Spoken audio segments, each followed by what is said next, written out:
Hey, good afternoon, everybody. This is Dr. John Michael Salvato, your organic living and peak performance coach. And today is day 37, I believe, in our Mindshift Mastery program. Excuse me, my voice is a little bit weak today. It's a little bit of an off day for the Parkinson's, but I will do my best. Today's topic is, can you be outstanding without standing out? And there's a lot more context to today's mind shift on the blog, and so what I've decided in the last week was that the majority of the context that's shared on the blog, I'm not going to repeat here for the just out of respect for the people who actually take time to go to the blog and do the work. So we're not going to repeat it here. This isn't the purpose of this daily discussion group is not to be a cheat sheet so that you don't have to read the blog. It's to add to that discussion. It's to bring your thoughts, your discoveries, your ideas and questions to the conversation. And so the whole idea behind this is that so many people remember the adage that you've got 8 to 10 seconds to make a positive first impression, and that's and that's certainly true. But they take that 8 to 10 seconds and they try and turn that into a need for impressing somebody rather than making a connection. And what I mean by that is, we've all seen people, and I give some great examples in the blog. I think most of you will be able to relate to. You've seen people who tell you that they're an expert at this, that they're the best network marketer, that they're the best chiropractor, best doctor, or the best person for a relationship, the best guy, the best girl, and they give you all the reasons why they're the best person. That brings zero value to that engagement. I can tell you all day long that I've recruited 358,000 people, 1,800 people personally, 358,000 people I've grown a group of, that we did it in under 18 months. I could tell you that I started the first social network. I could tell you that, I've earned in the top 5% of income earners for 27 of the last 35 years. And what value does that bring you? That just brings you a big so effing what? But if I show you the things that I've learned in those 35 years that have allowed me to experience that kind of success, then I'm bringing you value. Because what I did in the past and what I've done in the present and what I'll do in the future has absolutely no impact or real interest for you. It's not your journey, it's mine. But if I actually care enough about you to say, by the way, I built an organization of 358,000 people, and I'm telling you that not to impress you, but to impress upon you that I might have a couple insights to share along the way that might be valuable for you on your journey. Now, I don't know for sure if those things are going to be valuable for you. Only you can make that distinction. But I do know this: if you hang around me for 3 or 4 or 6 months or a year, then there is value there, then a year from now we can be looking back at this journey that we've taken together and we can celebrate your success, because that would bring me great joy. And I think it would bring you great joy as well. Or you could do nothing, and a year from now you could be a year older, you could be a year more frustrated, you could be a year further in debt, and you could have not applied any of the things that we shared, or not participated the way that Jen and Ita and Robert and so many others have participated in this program. So the choice is always yours. But if I bring that value to the table, and I do it unconditionally, so that you could take it when you're ready for it, when you want it, if you want it, then I've actually done my part. I've actually been a servant leader. There are far too many leaders out there that are self-proclaimed leaders who come out there and tell you that they either outright lie to you because somebody told them fake it till they make it, or they are all about what's in it for them. I had a young man talk to me on Snapchat today and say, I don't know if you remember me. Of course I remember him. I don't engage with people that I don't remember. But he said, I want to talk to you about Kangen water filters. Well, he actually didn't remember me because I already had a conversation with him and said if I ever ran across somebody who wanted one, I would tell him, but that I personally would never endorse a product that requires you to put toxic chemicals into the product so that you can make alkaline water. It's not necessary. It's dangerous, and so I consider their product to be a neurotoxin. And had he paid attention to our connection, he would also have remembered that I said, "Hey, I see that you sell air purifiers. You're with a great company, and they actually have great prices.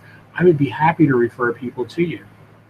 But you know what happened today? Because he showed me that there was no real engagement there, that he was just focused on selling their obscenely overpriced water purifier, that there's no longer a connection. Because I won't play those games with people. If somebody doesn't genuinely want to connect, especially when I offer to help them, I'm done. I move on. So you only get that one chance to make that positive first impression, and people are going to remember. Success leaves clues. You don't have to talk about your success. You don't have to talk about what you did. What you have to talk about is what you can do for that person right now. And you're never going to be able to tell them what you can do for them. You can't offer anything if you haven't listened to them to find out what it is that they need. You know, not everybody in this world wants to be a small business entrepreneur.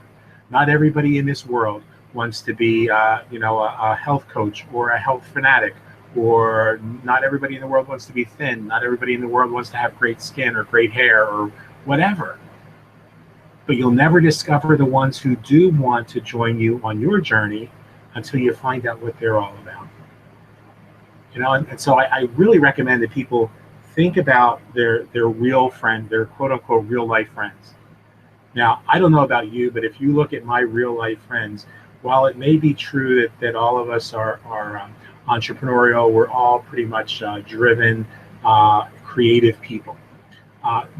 That's where the similarities end. You know, one of them is into rock and roll and really crazy, obnoxious music. The other one's, me with the obnoxious show tunes. Another one is the country western guy. You know, we are all. That's just music. You know, you look at the way that we dress. None of us dresses the same. We all have different styles. You look at the way that we like to spend our time. We all spend our time differently. And yet I don't consider throwing one of my friends away because he doesn't know the words to the song "For Good" from Wicked. I consider him stupid for not knowing those words, but but I don't throw him away, you know. And Craig doesn't throw me out of the house because I consider the music that he listens to noise and headache making sounds. You know, we just have CDs in the car, and when I'm driving, we press one, and it's Wicked and Glee and Rent and all of those things, and he cringes, but goes along with it because he knows that when he drives, and hopefully I'm not in the car, he gets to listen to Motley Crue and headbanging stuff and whatever it is that floats his boat. But my point is that we all fit together and complement one another while being unique people. When you go into the marketplace, not everybody's going to be like you. Not everybody's going to be into what you're into. Not everybody's going to be, turned on by the same goals that you have. But that doesn't mean that person can't be somebody you cultivate a relationship with. One of the people I was mentoring said to me yesterday, "Oh, I just got rid of 500 people on my list because they don't want to be network marketers." Okay, that's your choice. It's your social media account, and they're your friends to do with as you wish. But I don't know that I would be really encouraging of deleting people just because they don't have the same goals as you. And so we talked about it a little bit. And this person is in an organic wellness company, and I said, "So, do any of those people that you deleted? Do you think any of those people shop for toothpaste?" And their company has a toothpaste. Yeah, they probably shop for toothpaste. Do you think that they know other people who have teeth that shop for toothpaste? Well, yeah, sure. Do you think they know anybody who might take vitamins? Definitely. Well, let me ask you a question. When was the last time you told somebody that was one of your friends about a fantastic restaurant? Have you ever done that in your life? Oh, I do it all the time. Well, why do you think that that person that you just threw out of your life wouldn't do the same thing for you if you had created a value based relationship, a relationship based on knowing, liking, and trusting the other person? Do you think maybe there's a chance that somewhere down the line, when they were talking to somebody who had gingivitis, that they might have said, "Hey, you know what? My friend has an all organic toothpaste that might be really beneficial for you because it's got clove oil in it, or it's got whatever their toothpaste has in it." So be about making about being outstanding without having to stand out. Allow your actions and your words and the value you bring to the marketplace to be what stands out. Because when you just stand out, now you're putting yourself in competition with the other person. When the value that you bring to that other person stands out, they're the one that gets to have the spotlight. That's servant leadership. you know Use a person's name. And I promise you, there have been people that I've talked to. In fact, just recently, there's a friend of mine, and she had this guy over for us to meet for the first time, and she thought that we would hit it off, and we did. And this guy and his wife joined us for a bite to eat, and during the course of the conversation, the entire conversation was me asking him questions, me getting him to share his stories, me finding out what he does, and what he, not once in the conversation did we talk about what I do, what I think, or any of my experiences. It was all about him. This was an opportunity for me to get to know somebody that my friend thought that I was going to connect well with, and I did. That person left their house, and on their way home, I'm hoping that he wasn't driving, that his wife was driving, because on the way home he sent me a Facebook friends, because I said, oh, by the way, when you get around to it, if you'd like to connect on Facebook, go head over to Mary's Facebook and you can add me from her Facebook. Well, I'm hoping he wasn't driving, because he wasn't out of the house more than 15 minutes, and I got a Facebook friend request. And then I got a message back from him, and he said, I really enjoyed tonight. You are so nice and so knowledgeable, and such a great person. And his wife said he's done nothing but brag about how brilliant you are. And I have to tell you guys, and if he sees this, hopefully he'll get a giggle out of this as well. But I don't know how he could know that I was brilliant, because I didn't say anything. I don't know how he could think I had a great personality, because I didn't say anything. All I did the entire night was talk about him, was ask about him, was get him to talk. So see, when you do that, when you really care about people, they think you're brilliant. You don't have to worry about making a great impression. Care about the other person, they're going to think you're absolutely phenomenal. And it's it's a sad fact that most people in our world are hungry for that. They're hungry for validation. They're hungry for somebody to just show that they care. So that's it. That's my part for today. I do hope you guys will read the blog. I think you'll get even more out of it about how that translates into the business world. I used an example of what I like to call the dynamic duo of scam artists, and how they can paint a really beautiful picture, but when you do your homework, there's no substance there. And so I don't recommend going out there and faking it till you make it, because we live in the information age, and success leaves clues, and so do your lies. So if you tell me that you made $1 billion using Instagram, and I go to your Instagram account and you have fewer than 100 people on your Instagram, and you hardly ever post, and the stuff that you post has absolutely zero value, I know that you didn't make any money on Instagram, and that you don't even understand social media. If you tell me that you're a genius on Facebook, and yet all I see you post are stupid little memes that get, what's your favorite book? What's your favorite color? When was the last time you picked your nose? Those are great ways to start engagement with people. But and that all of those concepts were stolen from two really brilliant men, Al Schreiter and Art Jonak, with a company that some of you are now involved with in its new that they merged with another company, and their company became It Works. Um, and they had great ideas, but these are not ideas that are new. These aren't ideas that take into consideration how Facebook has evolved. These are the ideas they shared 5, 6, 7 years ago, and they worked 5 or 6 or 7 years ago. But their idea was to get you to start engagement, and then to take it to the next level. Look at what Jen does. You know, she'll ask some of those fun questions from time to time, and then she'll engage the people with her blog. She'll engage the people with Fly Ladies, 15-minute, cleanup things. She'll engage people with talking about things that really matter. Because at the end of the day, very few people give a shit what your favorite book was, or your favorite color, or what was your first car.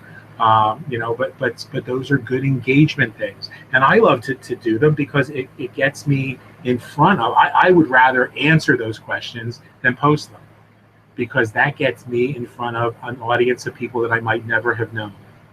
Somebody just asked the other day, on Friday, what was your first gay bar you went to? And so I posted the bar, and I posted a story how I was 16 years old. The only way I could get in at 16 was to go in and drag. And I made like 5 friends who just thought that was the funniest story that they ever heard. And these are people who know me professionally, and they're just cracking up. They're like, we've read your blogs and we've seen you. We're not connected as friends, but we have to connect as friends now because we can't believe that you ever did drag. And I was like, well, I'm not sending you pictures. I don't know you well enough yet, but that's why I posted an honest answer on that meme, because I knew that it was going to get me out in front of more people that I might not otherwise know, who might just say, hey, this guy is like 2 fries short of a Happy Meal. I want to be connected with him. So Jen, jump in and what are your thoughts about this on this topic? What you were saying about engaging and everything like that, I initially did start, at least once a day posting those, what's your favorite book? But the thing that I did was, after every answer, I would like every one of them, but then I would comment. And especially the book one, my Amazon list, oh my God, my poor husband is probably sitting there going, how are we going to afford all these books? But it's just one of those things. It's like, hey, if they like this book, I want to check it out. I want to see what it's like, because that lets me know what this person's like. If that's something they dig, right on. That just gives me a little bit more to talk about with them. But the gay bar thing, I have to admit, yeah, I'm cracking up, because I was thinking about first time I went to one with my brother, who was doing drag at the time, and I helped make his wig. I actually stitched 2 wigs together to make him a Dolly Parton wig. And that was awesome. That was the introduction to me doing theatrical makeup, which helped lead me into doing haunted houses. And I did that as an amateur for about 3 years up in Philly. So, I mean, it's really weird how, one thing leads to another, and you never know who your connections are always going to be. What was it, like 10 years down the line, after I first went to the cartwheel with my brother, I meet this guy, and it's like, oh, hey, you're Pete from the cartwheel. Do you remember me? He's like, I do remember you. Did you like Rocky Horror Picture Show? Because I think you'd make a great Magenta. Absolutely. And I got a job that way, because I'd made an impression on him as someone he would like to work with, even 10 years down the line. And he wouldn't have thought about me if I hadn't run into him, but it was one of those great opportunities that just happened. So you never know when your first impression is going to be that door to get you into something you've always wanted to do. Right on. And the reason that it worked that way was, excuse me, when you post a meme, they're intelligent memes. What's your favorite book? That's the kind of thing that you would ask a person that was sitting having coffee with you, or a friend hanging out and you're having lunch.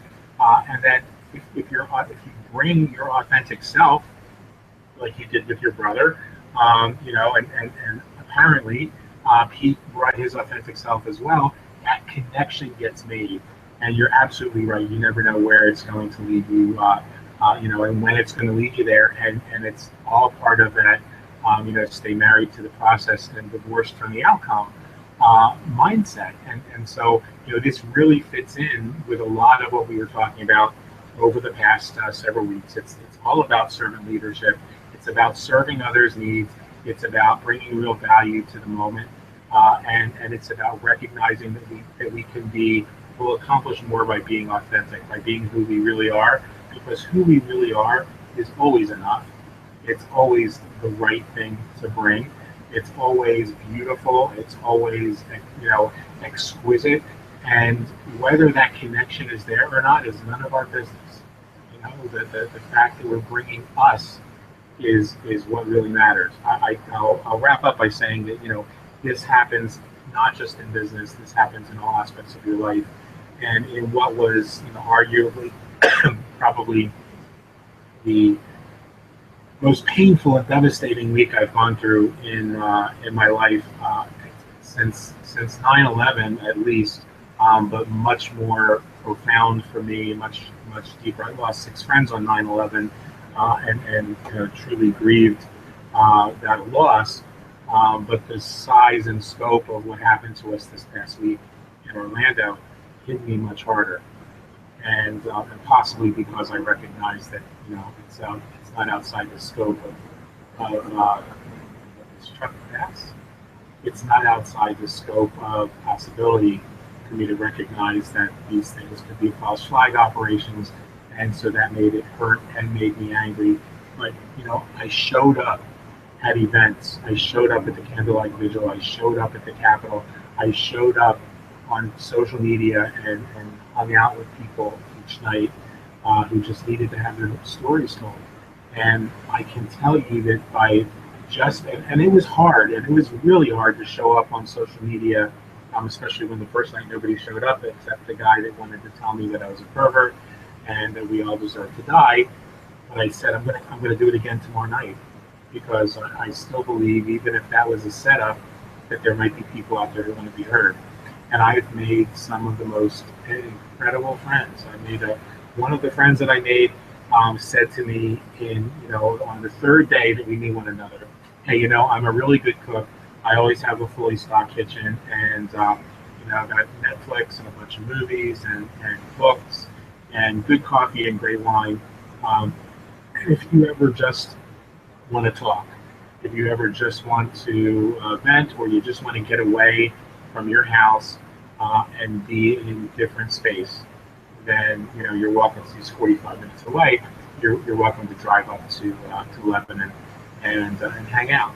And those are the kind of friendships that I can tell you already will last a lifetime, because there was a real connection made there. And just as Jen's connections are connections that will last a lifetime, and every one of you that are watching this, there's a participant in our group, my very good friend Dr. Deb Cannon, and Deb and I met through the first social network that I started back in the early 90s, and over the course of just connecting, reaching out, asking who she was, welcoming her aboard, we discovered that we both were involved in medicine and holistic medicine, and Deb was a nurse practitioner, and I was a naturopath, and that friendship has now gone on 25 years. And we've partnered on some projects together, and we've supported one another on some projects where we just could be of help to one another. Excuse me. And she has now gone beyond being a business partner to being a part of my family. Steve Gordon and Lori Gordon, who are part of this, same thing. 22 years of Steve and I working together. He is my brother before he's my business partner.